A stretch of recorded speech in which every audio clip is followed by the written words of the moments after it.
Hoje, aqui no E Eu Com Isso, vamos falar sobre sionismo de esquerda. A direita argumenta que são pessoas que não são verdadeiramente sionistas, pois atacam Israel da mesma forma que antisionistas fazem. Já a esquerda chama essas pessoas de hipócritas, como se, por serem sionistas, não pudessem ser de esquerda. Pois é, tem gente que acha que isso não existe, mas existe sim. E eu não sei você, mas nós temos tudo a ver com isso. Eu sou Anita Efraim, jornalista, judia e fanática por futebol. E eu sou Amanda Hatzira, professora e pesquisadora de temas relacionados à cultura judaica e sociedade israelense na USP. Nosso entrevistado hoje é o Daniel Feldman, professor adjunto do Departamento de Economia da Unifesp. Daniel, muito obrigada por ter aceitado o nosso convite. Eu gostaria que você se apresentasse para os nossos ouvintes. Bom, eu que agradeço esse convite do IB, Amanda, Anitta. E, bom, também sou judeu, um judeu ateu. Acho que é uma outra categoria que merece ser discutida, mas que eu reivindico, de uma maneira significativa. Eu pego muito a ideia daquele filósofo Levinas. O Levinas, ele falava que muitas vezes um judeu ateu ele está mais identificado com o que é ser judeu do que um judeu ultra-ortodoxo e religioso. Se você entender o que é a história do judaísmo, essa relação extremamente complexa entre o particular e o universal que caracteriza o judaísmo, então, quer dizer, o judaísmo tem a ver também muito com essa ética, com essa tradição e com essa cultura, e também tem uma definição negativa, porque independentemente do grau de religiosidade ou não que você tenha, para o antissemita você, antes de tudo, é um judeu, com toda a conotação negativa que isso tem. Então, essa tradição, essa identidade, eu acho que eu reivindico. Bom, vamos começar a partir do seguinte, Daniel. O sionismo está vinculado a um determinado polo nos debates políticos? É possível classificar o sionismo como sendo intrinsecamente de direita ou de esquerda? Todo esse problema remete à questão das definições. A definição é uma questão complexa. No sentido que eu gostaria de apresentar, o que é o sionismo? O sionismo é a ideia de um lar, de um Estado, dos judeus na Palestina, por uma série de motivos históricos. Mas no debate contemporâneo, à esquerda ou à direita, o sionismo, e não de hoje, há muitas décadas, ele acabou se transformando numa espécie de guarda-chuva conceitual, que ele serve para todo tipo de ideia.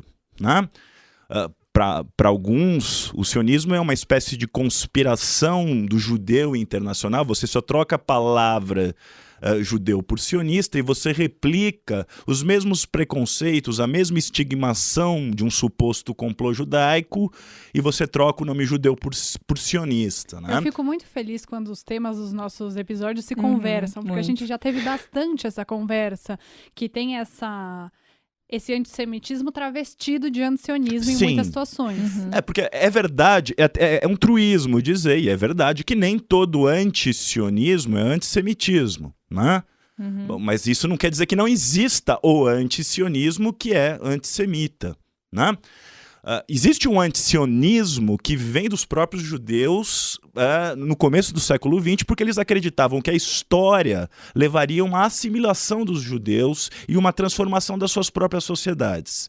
Só que essa mesma história, que é a história do século XX, a história de tantas barbáries, impeliram a maioria dos judeus para o sionismo.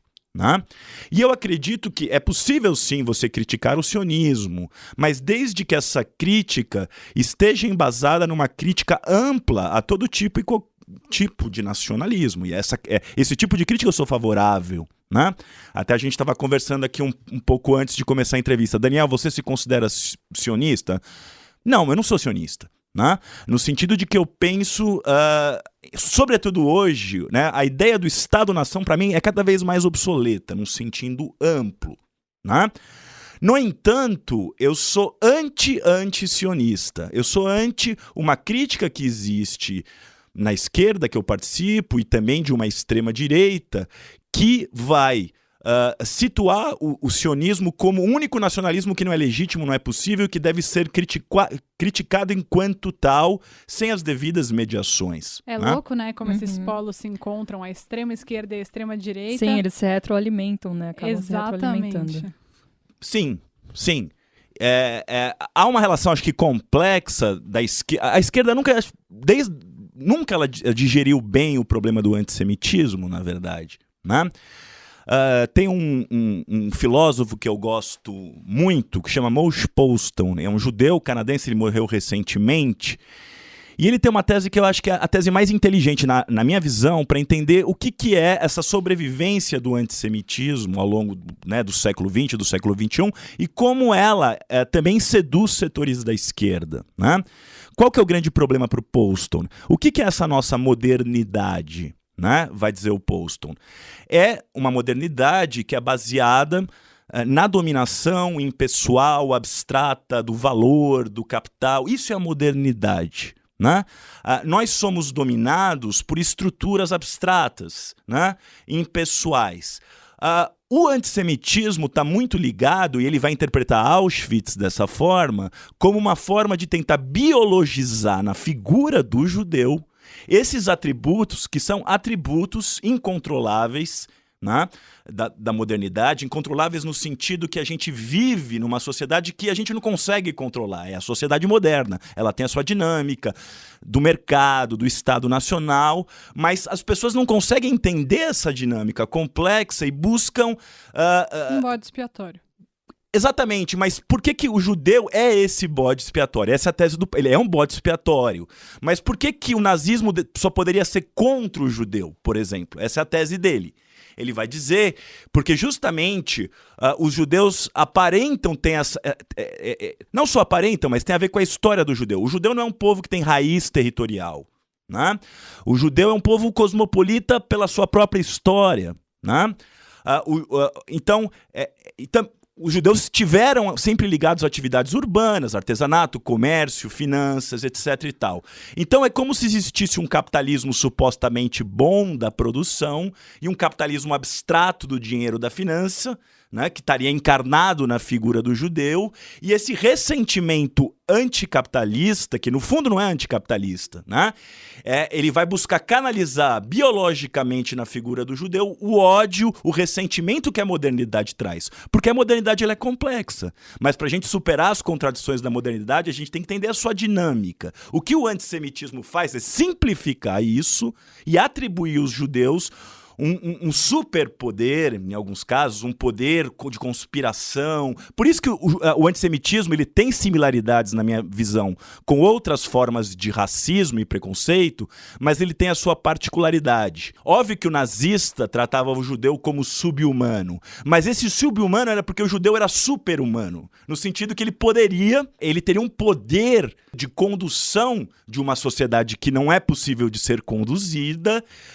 e não por outro motivo que o antissemitismo nazista ele teve que ser exterminatório. Porque se você tem alguém que supostamente leva o mundo para o caminho mal pela sua vontade própria, não é alguém que você vai explorar como escravo, você vai exterminar. Essa manipulação do ressentimento que a sociedade produz, ela vai se perpetuando e reaparece, por exemplo, no que aconteceu na recepção da vinda dos soldados israelenses aqui para Brumadinho. Sim, é o nosso primeiro episódio. Pois é, porque a discussão não era, quer dizer, a forma como foi colocada é como se tivesse em curso um novo plano Cohen no Brasil, uma nova conspiração judaica para roubar o nióbio. Dá vontade de falar assim, gente, eu conto, vocês contam, né? Exato.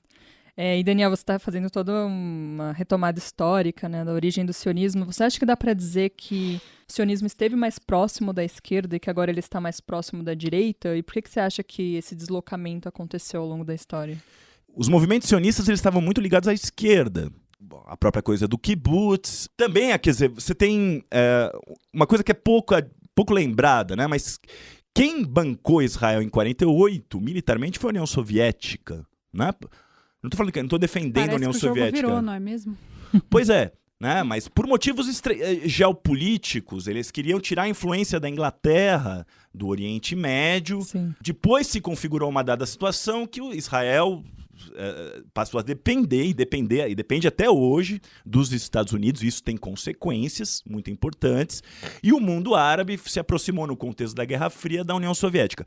Eu acho que assim, essa questão dessa ida para a direita, eu acho que tem muito a ver com o problema da ocupação, né? Eu colocaria nesses termos. A ocupação ela acabou virando um fim em si e ela consolidou um conjunto de interesses, né? Isso de um lado, né? Eu acho que a gente poderia... Que tipo de interesses? Existe sim o interesse de Israel como Estado produtor de técnicas repressivas sobre os palestinos, isso precisa ser dito, isso vai, na minha opinião, reproduzindo a ocupação como um fim em si, uma justificativa desse militarismo e mesmo dessa exportação de técnicas que existe para outros países. E também a ocupação, na minha leitura, é um pouco uma válvula de escape para tensões da própria sociedade israelense, né? Aquele israelense que você não consegue integrar economicamente, não vai pagar um aluguel em Tel Aviv, né? Vai viver subsidiadamente numa colônia na Cisjordânia. Você vai criando fatos consumados. Então, tem esse aspecto. Ao mesmo tempo, tem uma outra questão que eu queria chamar a atenção. Quer dizer, quando você teve a Guerra do Líbano, você teve um momento muito importante na sociedade israelense que você teve uma reação, né, ao massacre de Sabra e Shatila, que foi um massacre feito pelos cristãos libaneses, apoiados e sustentados militarmente. Era o Ariel Sharon, na época, o comandante da operação. E você chegou a ter manifestações em Israel com 300, 400 mil pessoas. Na época, era 10% da população foi à rua para criticar aquilo. O que é essa guerra? Eu acho que esse foi um momento importante que se perdeu no sentido de se buscar uma aproximação, uma paz com os árabes, com os palestinos.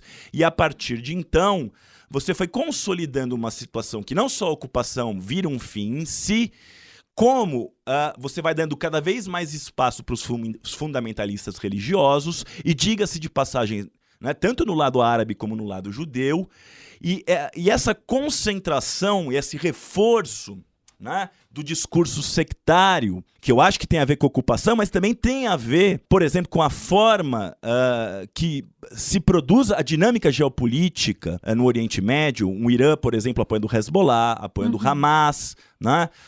Os atentados contra civis israelenses, tudo isso também vai ajudando a aproximar, né, uma parte Cria grande. Uma ideia de nós contra eles, né? Que é uma uma ideia coisa... de nós contra eles. Porque o judeu tem um histórico de perseguição, né? Tem as grandes perseguições da época da Inquisição, a gente passou pelo Holocausto, e parece, vai ser um pouco forte que eu vou falar, mas que a gente tá sempre perseguindo um novo motivo para se colocar nesse lugar, meio de coitado. Eu, dentro da comunidade, sinto muito esse espírito de um coitadismo, de se colocar nesse lugar de perseguição.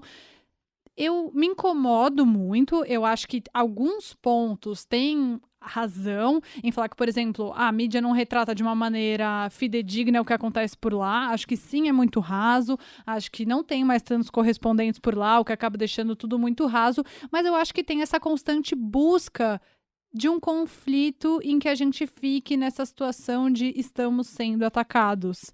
Eu acho muito louco quanto, especialmente os judeus de direita que estão na diáspora, financiam Israel porque dão dinheiro por fundos comunitários, etc. Mas são pessoas que não têm nenhuma intenção de algum dia morar em Israel. Tipo, eu vou passar minhas férias de verão, o verão lá no caso, né? Uma vez a cada 3 anos, e sou super sionista, acredito muito no Estado de Israel. Eu acho isso mais complexo de entender do que um sionismo de esquerda. Sim. Foi muito longe? Não é questão de ser muito longe. A questão que você colocou, acho que é uma questão importante, é uma questão complexa. Porque quando o debate, ele se coloca... Esse é meu ponto. Por isso que eu gosto de uma ideia da Hannah Arendt. Quando ela está falando da criação de Israel, ela fala o seguinte... não é que eu concordo com tudo que ela fala, mas esse ponto acho que ela matou a charada. O que foi Israel para Hannah Arendt? A sua formação. A humanidade nunca acreditou no ser humano como um ser abstrato. Foi necessário para os judeus terem direitos humanos que essa conquista de cidadania e direitos humanos passasse pela criação de um arcabouço, de um Estado nacional. E eu acho que a mesma questão hoje se apresenta para os palestinos. Tem uma similitude, é a mesma coisa que a Arendt falava para os judeus, quer dizer, os seus direitos enquanto ser humano passam pela conquista de direitos nacionais, serve para os dois povos. Eu acho que isso pode ser um terreno fértil para reflexão de políticas que a gente possa ter. Isso não quer dizer que é uma relação de iguais, né? Porque existe uma ocupação. O Estado de Israel, ele ocupa. Eu acho que existe, sim, duas reivindicações nacionais que são legítimas, mas do ponto de vista político-militar, você tem uma ocupação sobre os palestinos. Isso é inegável. Os palestinos vivem há 50 anos sob ocupação. Mas qual que é o problema? Uma coisa é a gente partir desses dois nacionalismos, dessas duas tragédias históricas, que é a tragédia dos judeus e a tragédia dos palestinos, e a partir daí produzir uma dialética que ofereça uma perspectiva de reconhecimento do outro, que eu não sei que forma vai ter, dois estados. Essa discussão eu nem quero entrar, porque acho que ela está muito longe. Mas o ponto zero é como a gente consegue promover o entendimento do outro, né?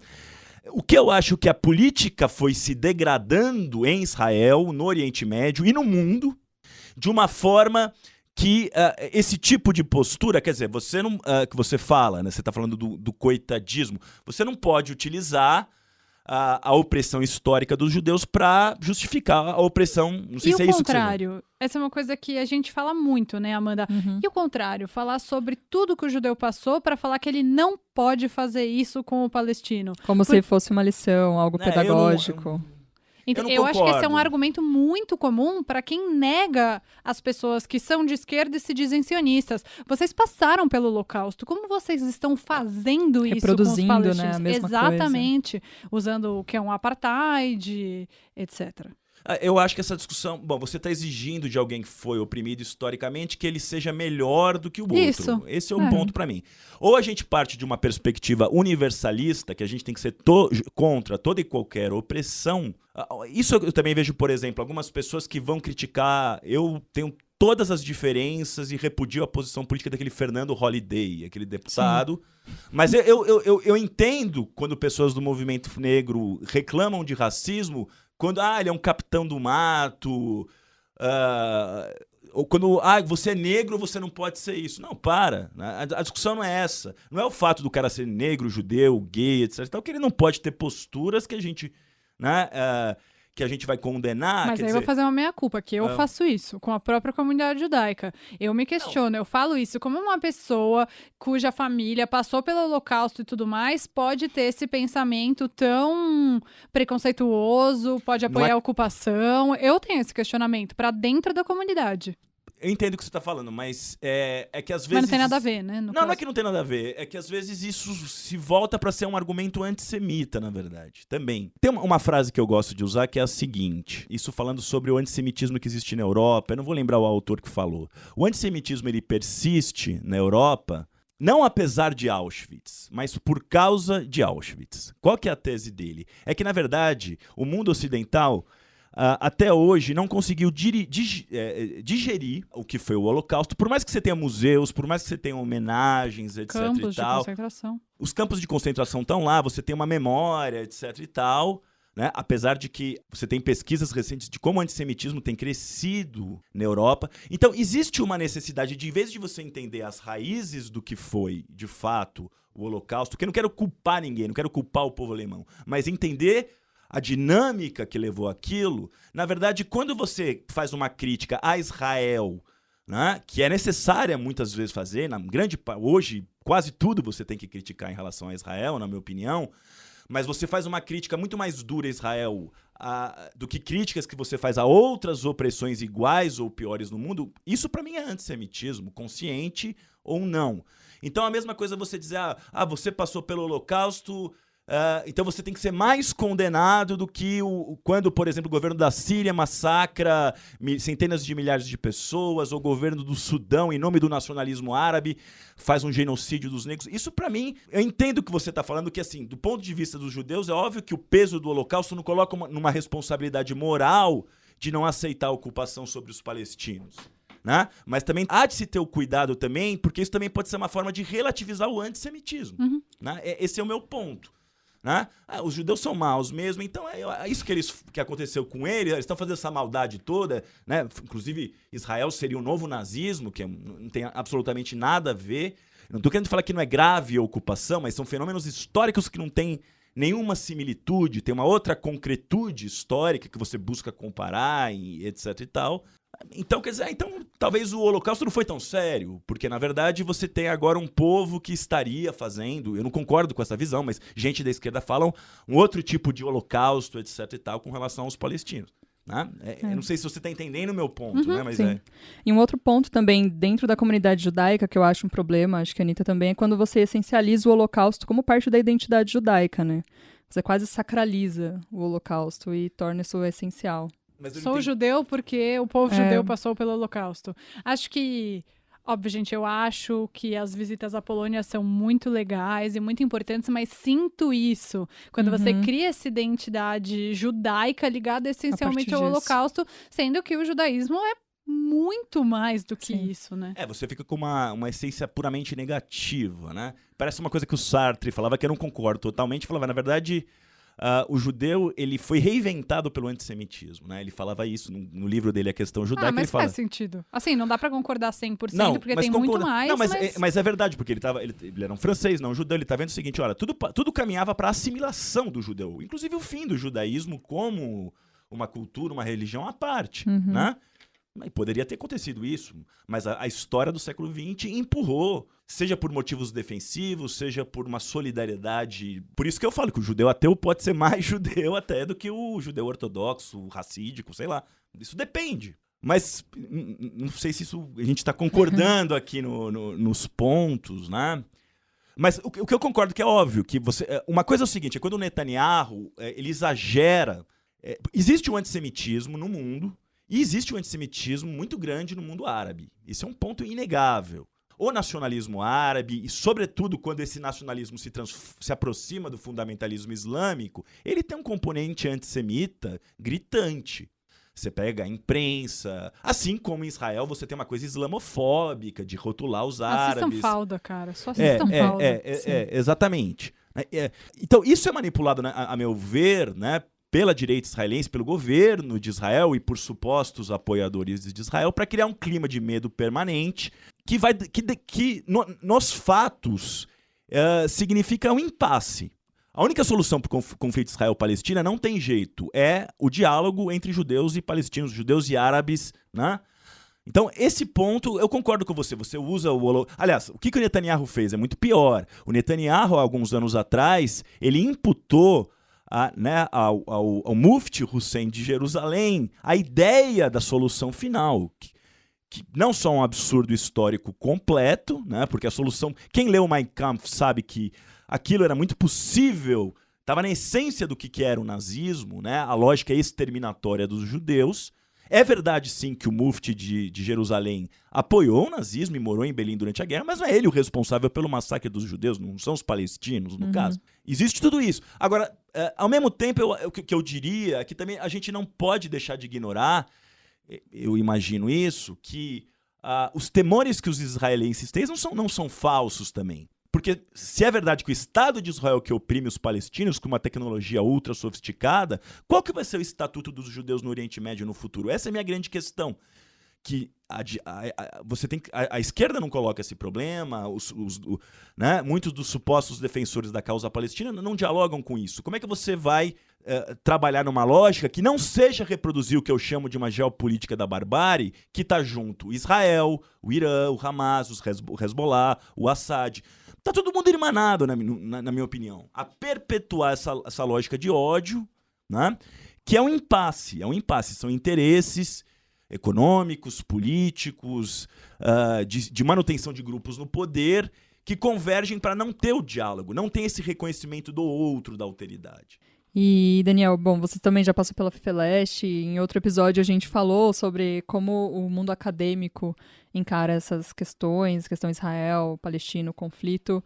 Enfim, na universidade tem gente que diz que sionismo de esquerda é uma contradição de termos.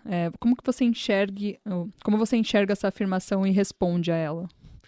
Eu digo o seguinte, às vezes a esquerda ela se comporta como se a esquerda fosse uma espécie de clube moral e intelectual. Então, em vez de você colocar em tela as suposições concretas, o Marx tinha a seguinte frase, olha, todo mundo que está falando que é marxista aí, se todo mundo que está falando que é marxista mesmo, eu não sou marxista, às vezes. Então tem muita coisa que é feita em nome da esquerda, ou sob o rótulo da esquerda, ou de supostas posições que a esquerda deveria tomar, que são atitudes, muitas vezes, pré-racionais, pré-reflexivas, que em vez de você entender a complexidade do que está em jogo, a dimensão do que está em jogo, você é obrigado a... Bom, eu, para ser de esquerda, preciso ser anti-sionista ou... eu acho que essa é uma falsificação do debate, na verdade, que está em curso. Primeiro você rotula, bom, né? Porque quando você faz isso, você não discute o que é o sionismo historicamente. Porque... uma coisa é você dizer que em nome do sionismo, crimes foram e são feitos. Isso é uma coisa, assim como em nome do nacionalismo árabe, em nome do Irã. Algo que também a gente falou em outro episódio aqui, infelizmente não estou lembrando em qual que foi, é que a gente, agora com muito mais informação, a gente acaba sabendo que em Israel tem muito essa questão, que em nome de um Estado novo, tem sim mortes de muitos palestinos, mas a gente também está ignorando, não que uma coisa justifique a outra e torne menos errado, mas ignorando que isso aconteceu na formação de muitos estados, inclusive este em que moramos. Então, por isso que eu acho que assim, o que é o século XX? Não é questão de justificar. O século XX é... Não só o que é o século XX. O que é o nacionalismo? O nacionalismo é, por definição, uma exclusão de um outro. Toda a formação do Estado, toda a modernização e a formação dos Estados nacionais... Tem gente que usa o argumento, Israel é um Estado artificial. Mas o que é um Estado natural? O Brasil é um Estado natural? A Síria é um Estado natural? Você teve toda aquela divisão nos acordos Sykes-Picot, uma parte fica com a França, outra com a Inglaterra. Então, não existe nada de natural na história. Nenhum Estado natural. Nenhum Estado natural da história. Mas o ponto que você coloca, eu acho que é assim, o contexto do que foi 48, eu acho que ele é muito mal discutido, de ambos os lados. Por muitos anos, ignorou-se na própria historiografia oficial israelense que houve uma expulsão de palestinos. Houve, sim, né, porque eles mortes. Estavam ali. É óbvio que sim. Agora, por outro lado, também, uma coisa é dizer isso, outra coisa é dizer que, essencialmente, o sionismo, ele sempre foi colonialista, sempre foi partidário de uma limpeza étnica. O que isso não é verdade? O que impulsionou o sionismo como força política originalmente, não foi um desejo mórbido de expulsar as pessoas. Foi que, num determinado momento da história, o mundo se fechou para os judeus. Você não tinha para onde você ir. Os Estados Unidos aceitavam o Einstein, mas não aceitavam o alfaiate judeu-polonês refugiado. É isso que... O antissemitismo ocidental e depois o antissemitismo dos países árabes, que é preciso dizer, porque 900 mil judeus... Eles foram todos expulsos, claro. Expulsos... Isso é uma coisa que se fala muito pouco. A narrativa dos judeus sefaradim que vieram para o Brasil nesse momento de expulsão dos países árabes realmente é algo muito pouco falado na nossa história. Ou constrangidos a sair. E você tinha comunidades, inclusive, que eram anteriores ao islamismo. Em Bagdá, por exemplo, a comunidade judaica de Bagdá. Existe até uma parte da história de Israel que é chamada os erros dos anos 50, né? Que foi todo esse processo de apagamento da história dos Mizrahim. Sim, né? Com certeza. Agora, só pegando uma coisa assim, óbvio que existe o reconhecimento dessa tragédia dos palestinos e pensar formas de superar isso, tem que estar na ordem do dia, e muitas vezes não é. Agora, o que foi a guerra de 47, 48? Se você pegar, tem um autor palestino que eu gosto muito, que é o Rashid Khalid, ele vai falar o seguinte, quando você chega já nos anos 30, já estava dado que não haveria nenhum tipo de acordo possível entre judeus e árabes naquela região. Não havia como. Por exemplo, você poderia ter tido um Estado binacional, né? Mas não foi aceito. E não foi aceito pelos árabes. Também não foi aceito por setores... A maioria chegou num determinado momento também que essa ideia foi abandonada pela grande maioria do movimento sionista. Também. Eu acho que tudo que você está falando leva a gente à conclusão que a gente chega 1 milhão de vezes nas nossas discussões nesse podcast, que é que nada é preto no branco, que tudo tem muitas nuances, e que você rejeitar a ideia de um sionismo de esquerda é você querer colocar as coisas como se fossem preto no branco. Os vilões e os mocinhos vistos de óticas diferentes, enquanto o sionismo de direita coloca Israel como um mocinho nessa história e os árabes como vilões, quem as pessoas de esquerda que dizem que o sionismo de esquerda não existe, colocam Israel como vilão e os árabes como mocinhos. É aquela máxima que a gente sempre escuta, né? Sionista demais para ser de esquerda ou esquerda demais para ser sionista. Isso existe? Exemplo, essa é a questão que a gente debate tanto. Por exemplo, 47. O que aconteceria se os judeus tivessem perdido a guerra? Bom, se você pegar as lideranças da Liga Árabe e falar, nós vamos expulsar os judeus. E não havia nenhuma aceitação, nunca houve uma aceitação de uma minoria judaica com direitos nacionais garantidos. Isso num contexto após Auschwitz, num contexto que o movimento nacional palestino... Tudo isso tem que ser levado em conta. O movimento nacional palestino tinha se aliado com Hitler. Ah, eu não sabia disso. Sim, claro. O mufti de Jerusalém morou em Berlim durante a guerra. Isso justifica que as pessoas foram expulsas, etc e tal. Óbvio que não. A tragédia palestina, ela se produziu aí e ela persiste. Por uma série de motivos que a gente pode discutir. Eu estou falando do que aconteceu em 47 e 48. Agora, a expulsão de judeus também aconteceu em 47 e 48, onde os árabes ganharam a guerra. Você pega a cidade velha de Jerusalém, os judeus foram expulsos pelos jordanianos, inclusive destruição de sinagogas. Então, óbvio que a história ela sempre é contada pelos vencedores, e aí você acaba, de fato, em Israel, você obliterou, né, essa expulsão, não que só houve, Israel, etc. na Sim. nossa comunidade e na diáspora. Sim. Acho que as escolas judaicas ensinam isso? Não ensinam. Eu lembro que quando eu primeiro tive contato com essa discussão, a gente chegou lá, ou era uma terra desabitada, vazio, né? Que louco. Ou era desabitado, ou era pouco desabitado. É uma visão, inclusive, racista, né? Porque, era um povo meio primitivo, etc e tal, que não sei o quê. Bom, isso é uma visão racista que existe, né? Existe uma islamofobia na comunidade judaica muito grande. Uhum. Assim como eu falo do antissemitismo, que existe em nome de uma suposta defesa dos palestinos, e na esquerda em geral, posso dar 1 milhão de exemplos aqui, que eu passei pessoalmente, mas existe sim uma ignorância, eu acho que é tanto um emburrecimento de uma parte da comunidade, na minha opinião, uma falta de... ou uma recusa de conhecer os fatos históricos. Não, os palestinos foram expulsos numa grande parte e estão vivendo sob ocupação. Você acha que entra uma questão de classe também dentro disso? Em que sentido uma questão de classe? No sentido você falou desse emburrecimento, talvez, dessa ignorância que brota, surge no... Bom, eu acho que a ignorância, ela tá crescendo no mundo todo, né? Ah, tá. Tá mesmo. Eu acho que ela é um fenômeno, né? Eu acho que também isso tem a ver com por exemplo, judeus que apoiam o Bolsonaro porque o Bolsonaro supostamente ser o grande amigo de Israel. Então, é uma adesão totalmente acrítica e falsa, né?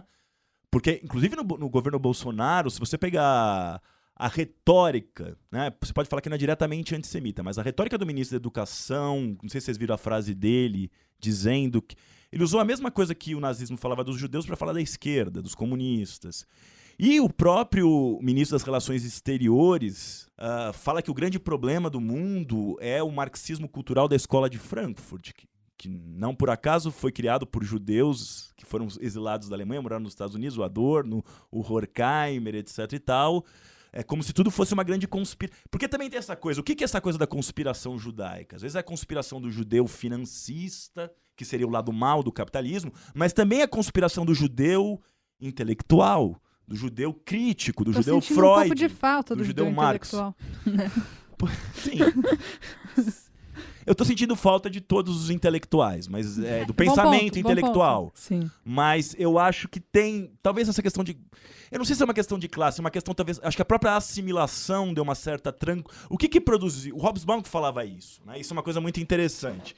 Ele tem um texto genial, o Hobsbawm, que ele fala o seguinte: por que você teve num determinado momento uma explosão intelectual dos judeus no mundo? Isso no século XIX. Porque o judeu estava no gueto antes. Ele não podia frequentar a universidade... Ele estava privado de uma série de profissões. Então, é justamente no momento que, na Europa, você começa a ter emancipação política, a Revolução Francesa, a integração, que depois deu problema, deu no nazismo, deu no antissemitismo. Mas num determinado momento, século XIX, século XX, você vai ter uma verdadeira paixão desses judeus em conhecer esse mundo que era exterior a eles. Essa coisa que eu falei do Levinas, da síntese do particular com o universal. Então, a própria opressão pode parecer contraditória com isso, que os judeus passaram, impeliram eles até uma visão universalista e uma visão intelectualista. Buscar conhecimentos intelectuais, usar a razão como instrumento de entender o mundo e combater a opressão. Eu acho que isso é uma característica histórica do que foi o judaísmo. Talvez essa assimilação, essa tranquilidade, esse conforto material, essa aparente ausência de antissemitismo e uma defesa cega de Israel conspiram para que você tenha perdido uma tradição intelectual judaica, né, importante, etc. e tal. Que eu também não descolo de problemas, né, que acontecem em geral com pensamento crítico no mundo. Por que ele não... Né? Bom, a gente conversou hoje com o Daniel Feldman, ele que é professor adjunto do Departamento de Economia da Unifesp. Além disso, e mais importante do que isso na nossa conversa, é um judeu ateu, não se considera sionista, acha que estamos fora de moda em acreditar em Estados-nação e, por isso, contribuiu tanto para essa nossa conversa. Sim. Que não teve nada a ver com o que eu imaginei que ia ser, mas foi muito mais legal. Não, total. Eu tô impressionada com o nível da nossa discussão de hoje. Queria agradecer também ao Dani Dweck, nosso produtor, que fez o contato e convidou Maravilhoso. Daniel Feldman. Muito obrigada. Sim, obrigado a vocês. E não sei se terminou já? Pode falar mais uma coisinha? Pode falar mais uma coisinha, eu peguei por uma coisa favor. que você falou. Ixi. Não, que eu concordo, Que bom. Primeiro é o seguinte, a questão... Sim, eu não sou... Eu acho que o Estado-nação é cada vez mais obsoleto, e se a gente pensar hoje, a ideia de nação tem sido mobilizada em todo o mundo. Ele é obsoleto por quê? Porque todos os problemas da humanidade hoje são globais, universais, a gente tem que pensar, né, em soluções nesse campo. E mais do que isso, o nacionalismo hoje virou uma forma de você politizar o ressentimento das sociedades. Não é algo progressista, como pode ter sido um nacionalismo anticolonial. Eu vejo assim. Essa ideia de nação cada vez mais é o Trump, é o Bolsonaro, etc., no mundo como inteiro. O que eu acho que a grande contradição é que ainda, na questão Israel-Palestina, não tem como fugir do debate nacional. Israel é o opressor, o Estado de Israel é o opressor, mas a retórica do sionismo como uma necessidade de um lar nacional como produto da história, ela persiste. Assim como a reivindicação palestina de poder dispor de si mesmo, de um território livre de uma ocupação que é diária, etc., também persiste. Então, é nessa síntese que a gente pode pensar para além do nacional, é o que eu penso. Vou fechar com uma pergunta. Tá, claro. Estamos muito longe do fim dessa discussão? Qual a discussão desse conflito? Sim, aí eu acho que isso entra uma questão que até o Daniel tinha colocado para mim um pouco. Como é que a gente pode agir diante disso, tá? Eu queria resgatar o seguinte. Eu vou terminar com isso, tá? Desculpa, eu não sei se eu estou estourando o tempo. Fica à vontade. Talvez essa minha mania de professor ficar falando, peço perdão. É que não bate o sinal, né? Mas tudo bem. Tá bom. Senão você... O que eu acho, assim... Um dos grandes problemas do mundo hoje é que a gente justamente você tem... Isso a esquerda também embarca muitas vezes, né? Em vez de você discutir os conteúdos, você discute impressões, rótulos, supostas identidades cristalizadas. E eu acho que a única forma de a gente encarar os problemas do mundo, inclusive o problema Israel-Palestina, é pegar o touro pelo chifre. O que é pegar o touro pelo chifre? Vamos fazer o debate. Então, a gente que tem essa posição, eu proponho duas coisas que parecem contraditórias, mas que se complementam. De um lado, flexibilidade e do outro, dureza. Flexibilidade no seguinte sentido, discutir com todo mundo. Eu acho que a gente tem que discutir, inclusive, com quem a gente acha que é antissemita. Acho sim. Eu acho sim, não... Então, esse é o lado da flexibilidade, da habilidade de você poder entender. Né? Não é entender o antissemitismo e justificar o antissemitismo. É entender que nesse mundo que a gente vive hoje, dessas identidades cristalizadas, um mundo de crise sem perspectiva, antissemitismo, islamofobia, machismo, homofobia estão crescendo. E para a gente combater esse tipo de postura, a gente tem que debater, tem que se reunir. A dureza é que no debate, né, o que é dureza no debate? Primeiro, a gente não pode contemporizar com nenhuma forma de antissemitismo. Segundo, que tem que condenar a postura islamofóbica que nega o direito dos palestinos na comunidade judaica. E essas coisas estão ligadas ao mesmo tempo. A gente ganha autoridade, né, quando a gente sabe reconhece que existe o antissemitismo, que esse problema ele existe, e que a gente deve combater, e deve combater de frente, sendo duro, não é, né? Quando eu falo em debate, eu não estou querendo fazer um debate e vamos chegar aqui num meio termo. Não, debate é discussão. Então, Por exemplo, eu convido aqui toda essa esquerda que acha que o sionismo é o grande mal da humanidade, vem debater comigo, vem debater com a gente. Onde você quiser, eu vou. Eu vou também. Vamos junto. Não, eu não tenho problema nenhum. Eu já debati já participei de debate com defensores da causa palestina que tinha uma retórica, para mim, que antissemita. Né? Mas eu vou lá discutir. A gente tem que fazer isso. O mundo de hoje exige isso. Essa abertura para o debate, porque é só no debate que a gente pode também rever as nossas posições, a gente pode estar errado. Sempre dá tempo de mudar de ideia, né? Sim. E, enfim, né? Então, dureza e flexibilidade, quer dizer, a flexibilidade para debater com todo mundo, né? Porque hoje qual que é a lógica da sociedade? Escola sem partido, você não pode discutir tal coisa. Por exemplo, quando se fala do BDS, por exemplo, uma das críticas que eu faria ao BDS... Se você fala de BDS no fim, a gente vai começar um episódio do zero. Porque o problema é o seguinte, eu não vou entrar em todo o debate do BDS, eu só diria o seguinte, mas no momento que a estratégia conservadora, não só no Brasil e no mundo, é você rotular determinadas posições e proibir a sua discussão, você tem uma parte que acha que é legítimo você fazer um boicote, não às colônias na Cisjordânia, não ao Netanyahu, ao seu governo, ou a empresas militaristas de Israel, mas boicotar um professor e um artista israelense. Quando o professor e o artista são os setores da sociedade que podem justamente trazer posições, trazer mediações para o debate. Trazer complexidade também para a discussão. Complexidade. É uma coisa a se pensar também. É, né? Mesmo. E eu convido quem não ouviu o nosso episódio sobre o Milton Nascimento e a ida dele a Israel, em que a gente fala um pouco sobre isso. Sobre essa voz que pode ser uma voz de paz, sendo convidada a não ir para Israel porque é um boicote à colonização. Eu não entendo, mas enfim. Os defensores do BDS usam um argumento. Olha, eu juro para vocês, se o BDS... Tem duas coisas. Se o BDS resolver esse problema, ele não vai resolver. Porque eu acho que ele ajuda a criar essa cristalização de posições de um lado, quer dizer, essa cristalização ajuda o Netanyahu, no fundo, vamos combinar. O BDS ajuda o Netanyahu. Ajuda. Não é à toa que ele só fala disso, né? Porque, vamos imaginar, o que o Netanyahu vai falar? Se estão querendo boicotar até o professor de esquerda e o artista israelense... É principalmente. E principalmente. Então quer dizer que, olha, todo mundo odeia aqui os judeus, a gente tem que se armar até os dentes, tem que ir pra cima, é isso. E a população israelense vai comprar esse discurso. Não precisa ser muito inteligente para captar isso. Mas eu quero só dialogar. Uma última coisa que eu quero falar.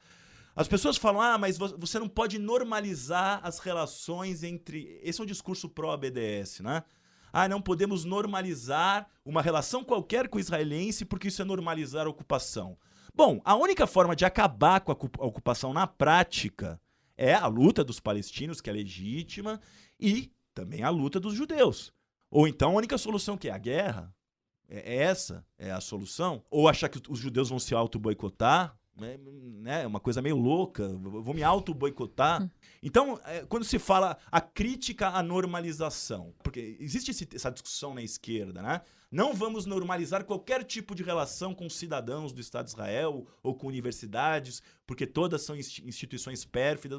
Tá bom, como é que você quer a paz? A única forma de paz é quando esses dois povos se entenderem. Não tem jeito. Ou seja, o caminho é normalizar essa relação entre os dois povos. Não, e normalizar não quer dizer que você vai deixar de lado as demandas dos palestinos. Não, mas você vai ser acrítico à situação. Não, e vai ser acrítico e vai deixar de reconhecer que, do ponto de vista militar e político, o opressor é Israel. Não é isso. Não tem simetria no que diz respeito à relação Estado-povo. Né? Mas existem narrativas. Existe a história do antissemitismo que conduziu a Israel e existe a questão palestina que surgiu a partir de 48. Como é que você concilia, você cria uma dialética, né? Quem sabe seja um mundo pós-nacional, mas até para que isso aconteça, a gente tem que, para minimizar talvez os danos na situação presente lá, né? A única forma é a normalização, justamente, não no sentido de abandonar a crítica, mas no sentido de você tem que trabalhar com esses dois componentes nacionais. Sim. Se você não reconhecer isso, nunca vai ter paz. Esse é o problema. Bom, então a gente vai finalizar de novo. Perdão. Ufa, não. Foi ótimo. Daniel, muito obrigada pela sua participação aqui com a gente. A gente espera que você tenha gostado. Adorei. Muito obrigado pelo convite. E, para vocês, até semana que vem. Até. E no IBA Indica dessa semana, a gente vai pedir pro Daniel indicar alguma coisa aí pros nossos ouvintes.